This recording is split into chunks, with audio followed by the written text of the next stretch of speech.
Donc aujourd'hui, nous allons essayer de vous faire une présentation sur l'utilisation des ressources numériques pour tous en classe.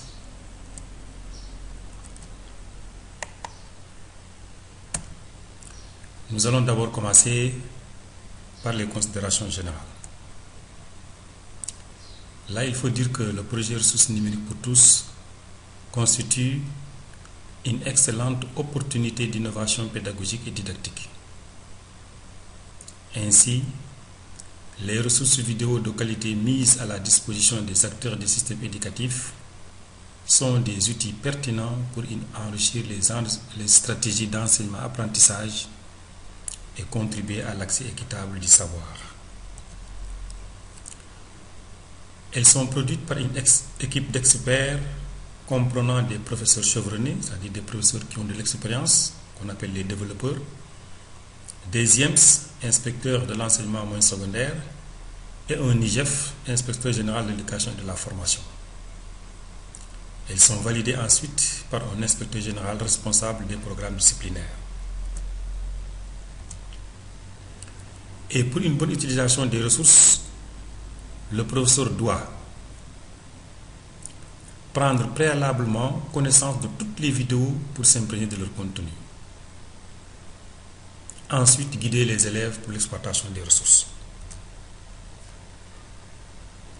Remarque très importante, les ressources ne peuvent pas remplacer le cours, c'est un support. Il faudra donc nécessairement un résumé, mais aussi une trace écrite. On peut distinguer 3 étapes dans l'utilisation des vidéos: avant le cours, pendant le cours et après le cours.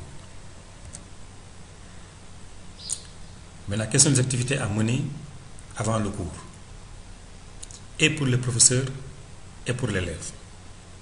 Nous allons d'abord commencer par les activités du professeur avant le cours. Que doit-il faire? Le professeur doit tester d'abord le matériel, c'est très important pour ne pas avoir de surprises en classe. S'approprier le contenu de la vidéo. Planifier le cours. Séquencer la vidéo. Rechercher des ressources complémentaires. Mettre à la disposition des élèves si nécessaire. Et ensuite définir des consignes corrélées à des objectifs précis pour les élèves. Maintenant, quelle activité pour l'élève? L'élève doit se familiariser avec le matériel. Il doit aussi s'approprier les consignes du professeur, s'organiser en groupe pour identifier et analyser les concepts clés, rechercher la signification des mots difficiles, répondre aux questions posées et au besoin, rechercher des compléments d'information.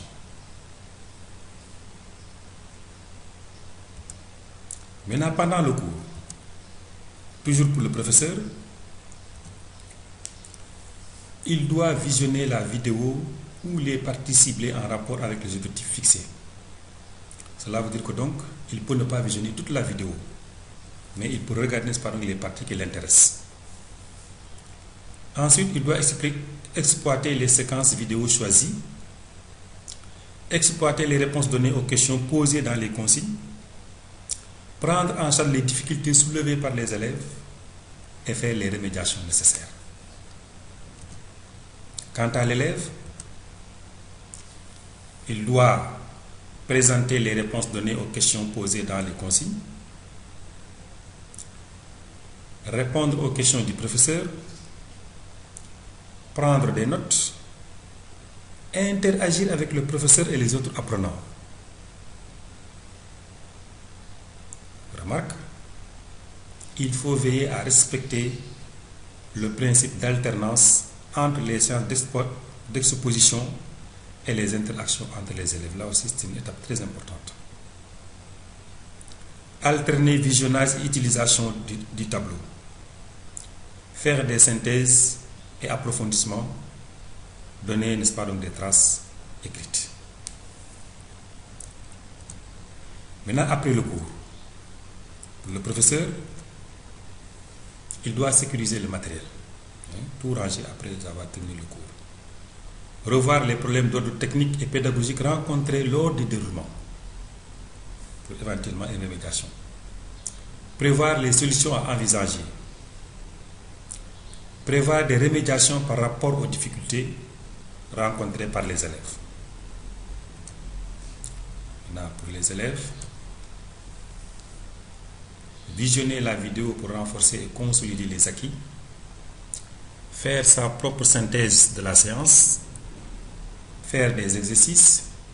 Visionner à nouveau la vidéo en vue de réviser le cours pour les prochaines évaluations. Merci de votre attention.